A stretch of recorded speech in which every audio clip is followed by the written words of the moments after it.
Chromosomes. Little strands of nucleic acids and proteins are the fundamental genetic instructions that tell us who we are at birth. Most people are born with 46 chromosomes, but each year in the United States, about 6,000 people are born with an extra chromosome, making them a person with Down syndrome. If you've ever encountered someone with Down syndrome, you know that they are some of the kindest, most joyful people you will ever meet. They truly have something extra. My name is Lisa Nichols, and I have spent the last 24 years as both the CEO of Technology Partners and as the mother to Allie. Allie has something extra in every sense of the word. I have been blessed to be by her side as she impacts everyone she meets. Through these two important roles as CEO and mother to Allie, I have witnessed countless life lessons that have fundamentally changed the way I look at the world. While you may not have an extra chromosome, every leader has something extra that defines who you are. Join me as I explore the something extra in leaders from all walks of life and discover how that difference in each of them has made a difference in their companies, their families, their communities, and in themselves.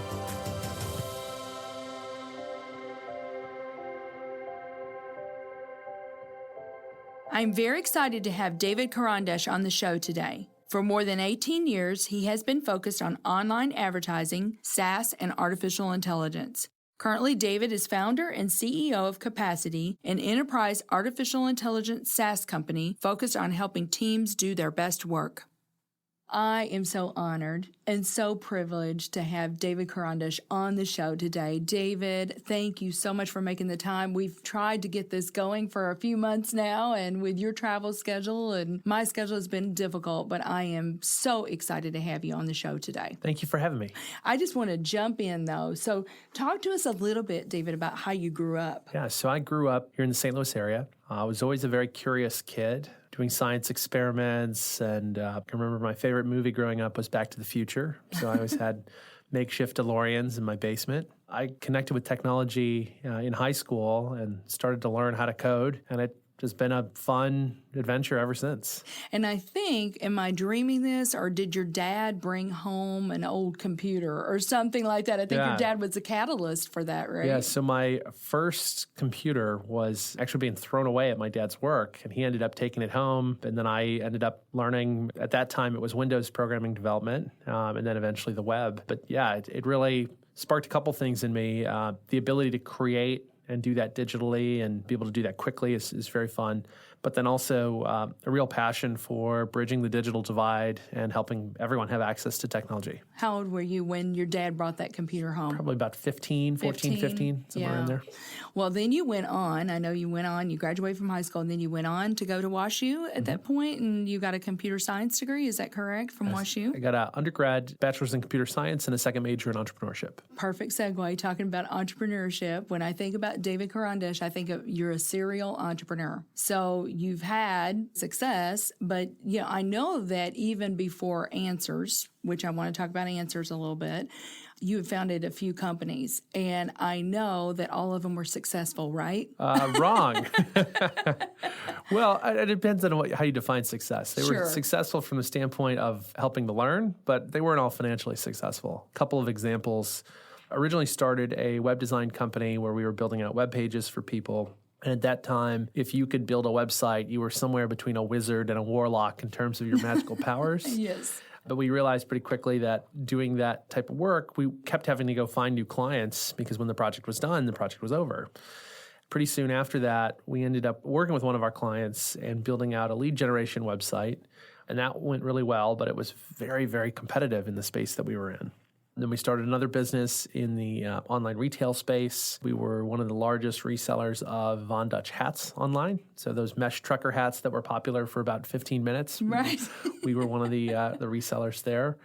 And that led us to actually understand that content could be monetized well on the web. And so we ended up publishing content on our Celebrity Fashions blog. And then graduated, ended up taking a little detour, went on the Martha Stewart Apprentice. So I did not get to meet our fabled president. I don't know if that is a bug or a feature. We can talk about that another time. And then came back, and with my business partner and best friend, Chris, we ended up starting company called Find Stuff that ultimately became Answers.com. So, and you mentioned Chris. He was your best friend, and you did all of these ventures with him. Is that right, David? Yeah, we've been working together since juniors in high school. Oh, wow. What is it about the two of you that make you better together? I think when you're looking for a co-founder, it's really important that you find someone who has shared values and at the same time complementary skills. So I was more of the outside guy doing sales, raising capital. Chris was more of the inside guy doing more internal work, some more marketing. But we've just had a great partnership through the years. It changes over time, but no, it's been a great friendship and a great partnership. That's wonderful. Well, if everybody could just find somebody like that, right? That's complimentary. So you mentioned Answers.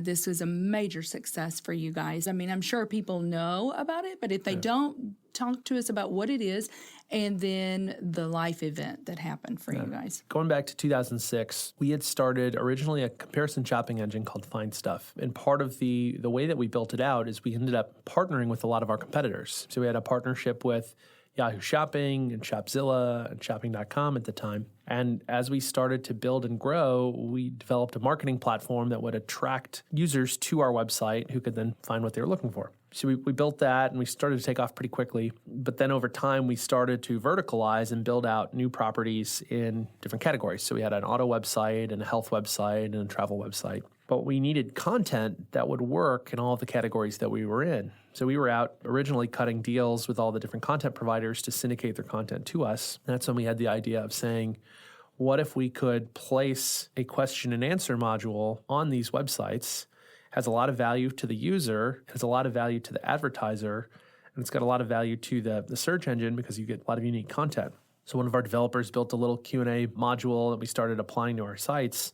Pretty soon we had a few thousand questions and answers going. That's when we said, I wonder if there's a website out there that has a lot of organic traffic, a lot of questions and answers, something that could fit well with the model we were in. So we went out and bought Answers.com. It was a public company at the time, based in Jerusalem. It was an international take-private, turnaround, debt finance, first acquisition, so nice and easy. And then, not. So we acquire the company, we move the headquarters to St. Louis.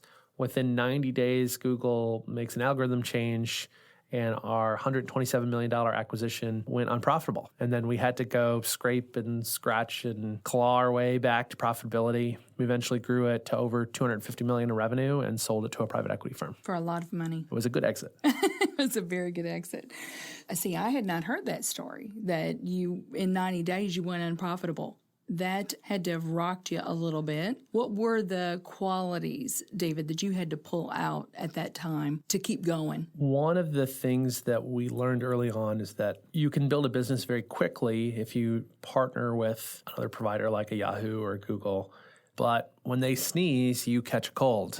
And if they catch a cold, you catch the plague. Right. And so one of the things we realized, and this will segue into what we're doing today, but one of the things we realized early on is that these partnerships can give you a great way to get started. But if you don't diversify, they can be a challenge down the road when things change. From the standpoint of what do you need to get through that time, I think there's definitely some resilience. Everyone talks about grit these days. Yes. But I also think there's a recognition that as important as your work is, it's not the ultimate thing. And so being able to work really hard and come up with creative solutions to bob and weave and pivot is just as important as making sure that you don't put everything in your work as well.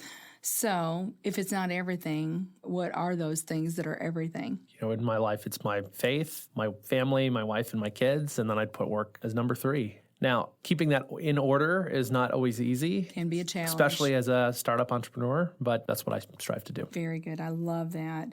Well, I do want to talk about what you're doing today. You guys are on to something that can change the way work is done. So talk to us about that journey. After selling Answers, I took some time off. I wanted to figure out what I wanted to do next. My wife and I went up to Montana, saw some moose, took the kids up there, kind of came down from the mountain with this idea around what if we could make a better workplace. At that time, Christmas of 2016, the top-selling item on Amazon wasn't a doll or a CD or a movie or some kind of other electronic item. It was Amazon's Alexa. And it was the first time in the history of the world where an AI was the top-selling item. And I looked at it and said, what if you could have an Alexa for the workplace or Siri for the office? And that was the idea that led us to go start what we ultimately renamed as Capacity. The thing that got me so excited about building a better workplace is I knew personally what it's like to communicate with people across multiple offices and multiple locations, people not knowing basic information.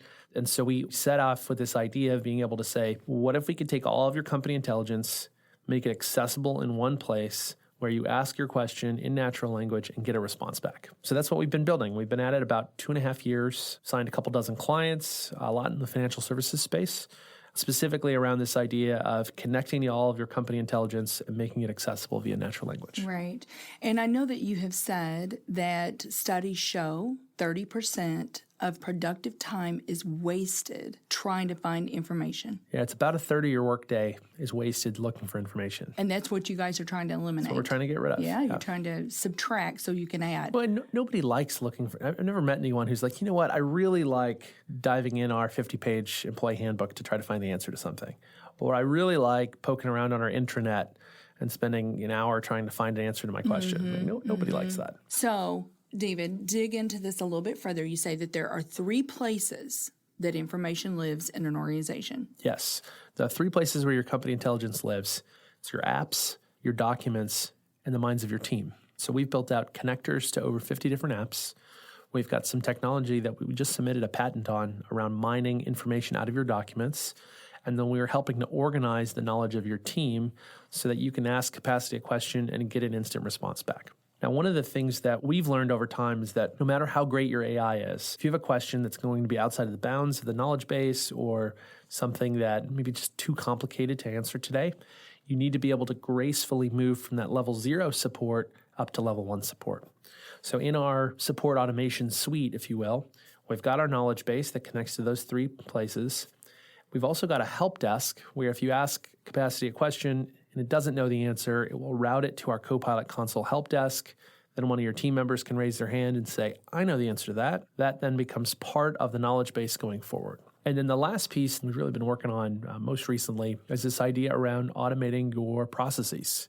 So if you think about the onboarding process, when you bring a new team member on, they're going to have all sorts of ad hoc questions that go along the way, and you can answer those via your chatbot. But also, you're going to go through a series of steps to onboard that new team member, whether it's signing the offer letter, to filling out the insurance paperwork, to scheduling the one-on-one with their manager. Our concept is that we want to take as many of those steps as possible, create a digital representation of that process, and over time, instead of assigning those tasks to people, you can actually assign many of those tasks directly to the Capacity bot. In that case, you're creating a faster, better onboarding experience for both your ad hoc questions as well as your standardized processes. Very good. Well, I have more questions, but we're going to take a quick break and we'll be back with David Karandish. We at Technology Partners understand the difficulty to find work that is engaging, yields high pay, and facilitates a work-life balance. Over the past 25 years, we have enhanced the IT teams of over 244 client companies and placed more than 3,000 IT professionals with them on short-term or permanent basis. Our staff includes over 300 experienced IT professionals. So if you're looking to take the next step in your career, visit jobs.technologypartners.net, apply for a job, and one of our expert recruiters will be happy to connect with you. So, David, with Capacity, you did not start with a huge team or anything like that. There are maybe entrepreneurs that are listening right now, or entrepreneurial-minded people that are listening, and then they're like, well, I have an idea, but I don't even know how to get started. So talk about that journey and how you guys kind of bootstrapped. So when we started out, we wanted to make sure that we were onto something before we went and took any outside capital. So we built a minimally viable product, or MVP as people like to call it, that could demonstrate the power of the technology and give people something to stare at, try out, play with, to understand, could this be something that we'd be willing to pay for? So before we ever raised any outside capital, we said, we want to build the product. We want to get it in the hands of our first customer within 6 months of launching. We want to get a few customers that first year just to prove the concept out, and then we can go to market and go raise the capital that we need. What that allowed us to do is it ensured that we had not just a good idea, but we had the makings of a good business. It also ensured that we got that early feedback that could inform the product without just building something in a lab and then waiting for people to show up. So important, isn't it? Because I'm sure that as these beta clients were using the product, they had feedback. Oh, and you could absolutely. adjust and pivot and make the product just better and more relevant. Anyone who will eat your first pancake is someone that will help your restaurant get better. Yeah, I like that. I love that. I've not heard that before. So I do consider you a serial entrepreneur. This is not your first rodeo. And I'm sure that you've learned a few things along the way. And I know that one of the questions is always you've got 4 little kids, right? 8 and under. Is that right? 6, 4, and 2. Yeah. You've got 4 little kids. You've got a wife. You're starting this business. What are some of those things that you would tell people? Yeah, so in my last business, I worked a lot, and I work a lot at capacity. But one of the things I've really tried to do is to set consistent hours. So like, for example, Monday night is my work late night. So I'll get in the office in the morning, come home, eat dinner with my family, and then I'll work until 10:30 or so. Tuesday night, my wife and I have a midweek date night. It's nice because you can get in pretty much anywhere in St. Louis on a Tuesday night. That's a good hack. And it also means that we're not waiting till the end of the weekend when we're all just exhausted to catch up. Wednesday night, we do a work late at the office. We'll bring in pizza or tacos or something, and it's a time to work with the rest of the team on more projects that you can't just get done in a 30-minute time frame or sort of thing. Thursday night, come home a reasonable hour, spend time with the kids. Either Friday or Saturday, one night we're out with friends, one night we're staying in. And then I try to take a 24-hour Sabbath from Saturday afternoon to Sunday afternoon. And for me, email is the gateway drug of work. And so the email Sabbath, if I don't check email and I don't check Slack, then I can do a better job of unplugging. Now, easier said than done in a world where you get constantly inundated with notifications and pings. Sure. So I turned off notifications for Slack and email on my phone as an example. Yeah, I found that getting that just 24 hours of rest is so crucial. I don't think I'm working any less. I think I'm working about the same amount that I did before, but I feel much more rested. I feel much better. So what do you do in that 24-hour period? In this phase of life, I'm doing a lot of chasing kids around. So soccer games and tag and that sort of thing. I usually try to get a nap on Sunday afternoon right after church. Sometimes we'll cook. Sometimes we'll take my kids out for lunch, things that help me recharge. Do you guys get outside in nature a lot? Yeah, you had mentioned Montana earlier. We try to get out as much as we can. Our kids are very active. My father-in-law and I are on the tail end of wrapping up building a treehouse, which has been quite a project. So the kids have really enjoyed that. That's awesome. So it's you've got to send us pictures when the treehouse is finished. I will. Is it elaborate? Is it multi-level? No, it's not. Some of these tree houses you could live in. I had grand ambitions until we started the project. No, but it's a great treehouse for our kids. The kids will love that. So how important is it to take care of your health? Oh, it's so important because when you aren't healthy, your ability to make good decisions drops dramatically. Health is rest, health is eating well, health is exercise, health is things that fill your bucket, health is time with your family and time in your faith. I started doing something where I eat a salad breakfast each day with some protein. And then I try to do intermittent fasting where I go about 12 hours or so without eating. And that has really helped me to not put on those extra pounds along the way. Yeah, someone was in my office probably a couple of weeks ago and was talking to me about intermittent fasting and just how radically different his body felt in doing that. It's a healthy thing to do, right? I don't think people were designed to be snacking every hour. Right, exactly. I want to touch on this, and then I want to get into something extra. You talk about a movie that had inspired you, had got you thinking a little bit differently a long time ago. And you mentioned at the beginning of the episode that you are a Christian, that your faith is very important to you. And what you hear a lot of times, David, is that, well, that's on the weekends, that's on a Sunday. Are those compartmentalized? So you have what you do with your faith and then what you do with your business. How have you seen that integrate? Yeah, I think there's a false dichotomy that a lot of people think through. I'd say some people outside of the church world that see faith is something you do on the weekends, that sort of thing.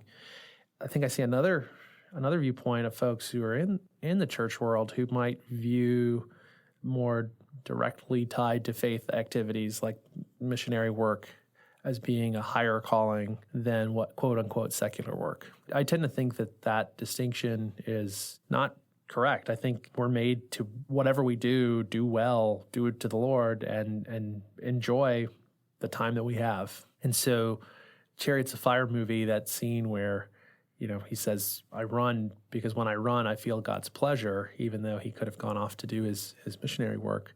I think when I'm able to create in the business world, but create in general, I also feel God's pleasure. And so I don't like to make a big distinction between the sacred, quote unquote, and the secular. Mm-hmm. I mean, seriously, your faith drives how you live and how you work, right? Absolutely. So this is something extra. And I want you to talk a little bit about something extra that you've seen in a team member. We just hired a new head of product. His name's Mike Hunnigan. And I worked with Mike for many years. We used to work together at Answers. And then after I left, and he had stuck around for a while, we just got recently reunited. And the thing I love about Mike is he has 3 qualities that are so rare on their own, but when combined, they're like a superpower. It's high talent, low ego, and high hustle. You find many very talented people that have big egos. You're going to find low ego people who don't hustle. And you can find people with a lot of hustle, but they just don't have the talent to back it up. When those 3 superpowers combine, you end up with just an extraordinary team member. Wow, that is powerful, isn't it?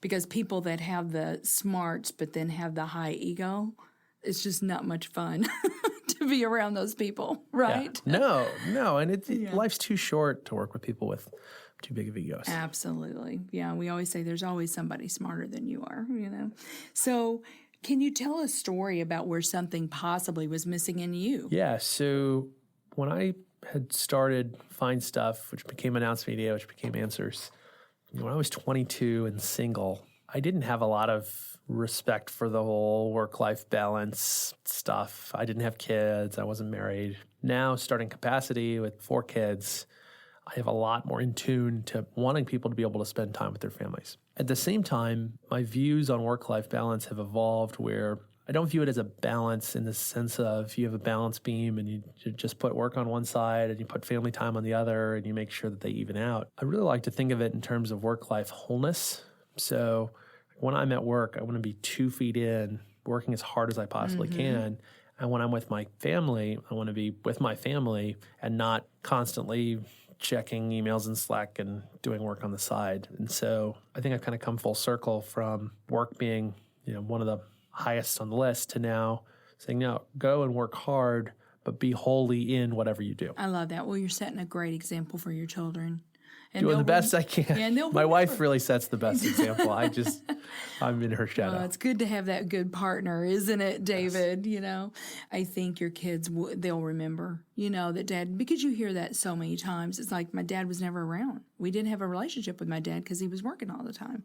You do need to work hard. I mean, there is no doubt about it. I always say, any success, make no doubt, it's hard work, and it requires that. Like you said before, it's not everything. Very good. So what do you believe is something extra every leader needs? Every leader needs to be able to take the rest that they need. We talked about that a little bit earlier. The second thing I'd say, though, is that every leader needs to set goals and to measure how they are doing against those goals. I don't care if they're big, take over the world goals or small, incremental goals. The ability to set, track, and measure goals, I think is one of the key traits of a leader. And to set that example for the people that are following them, right? Exactly. Very good. I love that. Great advice. So tell me something that you're excited about and that you want our listeners to know about, and then how, if they're interested, how can they get connected? So a couple of years ago, I got approached by a buddy of mine, Darren Jackson, and he said, David, got this after-school program. We're teaching kids karate and life skills and all these different things. And there's a coding element to it. I'm like, oh, that's kind of interesting. And he's like, yeah, would you like to help support? I'd like to grow this thing out. I don't really know much about karate and my life skills. I'm still developing my own life skills. So Right. But teaching kids computer science, I think that could really be something. We brainstormed on what it could look like to start a nonprofit specifically focused around teaching kids computer science. And originally I said, there's so many nonprofits here in St. Louis. We're one of the biggest nonprofit densities per capita. Do we really need another nonprofit? And we thought about it, and we're like, if we could build a business model where we can have this thing scale, and yes, people can donate to it, and yes, we can get corporate sponsorships, but there's a bit of a business model built in, then we don't have to join the gala circuit of all the other fabulous nonprofits here in St. Louis. So we ended up working through a one-for-one model where for every one kid who pays to be a part of the program, we provide a scholarship for one kid who couldn't afford to be there. We've had kids from Clayton and Ladue, and we've had kids from Northside, Ferguson, et cetera. The other thing that we wanted to do is we wanted to make sure that this wasn't a program that was a after-school glorified babysitting club. Sure. And so we hired an executive director, Sharia Dunlap, who's doing fantastic work.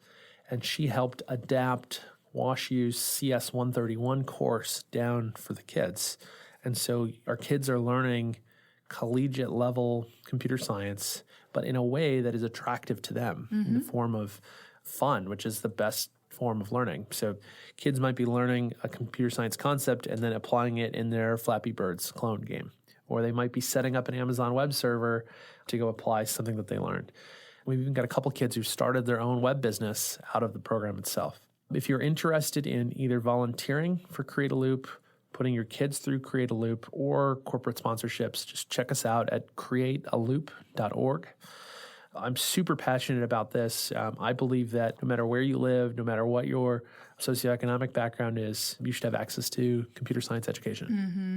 And I know that you have said that you feel like our state should require that, right? And we did just pass something where a computer science class can count, I believe, as one of the math courses that you're supposed to take. But it's baby steps. Baby steps. It would be awesome, though, if it was a requirement. In the UK, you cannot graduate from the 5th grade without taking a year of computer science. I always like to joke around. Unfortunately, I wish I didn't have to say this, but our kids learn more about stalactites and stalagmites than they do about building apps, which to me is crazy in 2019. Yeah, because every job, every role has a component, doesn't it, David? Exactly. And I'm not saying that everyone is going to turn into a programmer, right. But if you understand how the technology works, your ability to have a great career in the next economy skyrockets. If you don't understand how technology works, it's going to be very difficult to work in an automating environment. Well, let's continue to work on that and continue to push the needle. Yes, thank you.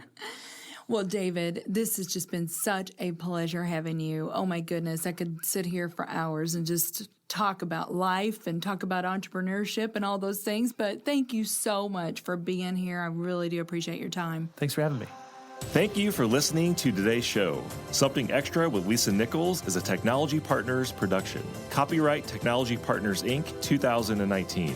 For show notes or to reach Lisa, visit tpi.co/podcast. Don't forget to leave a review on Apple Podcasts, Google Play, or wherever you listen.